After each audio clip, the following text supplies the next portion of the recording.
kā lai tagad viņiem tiešām pierāda, ka tur bija drauga vectētiņš. Zārki ir samainīti.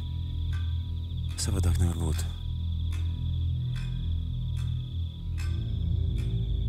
Reizēm stāsti, kādus izdomā narkokurjeri, ir naivi un smieklīgi. Pat ļoti smieklīgi. Es neesmu narkokurjeris. Es vienkārši esmu naivs un lēticīgs.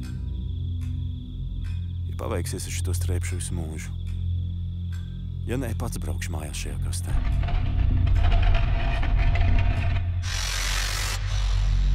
Ir valstis, kurās mūža ieslodzījums ir vieglākais sods. Velna milti. Apzinies riska cenu. Vairāk informācijas ārlietu ministrijas mājaslapā.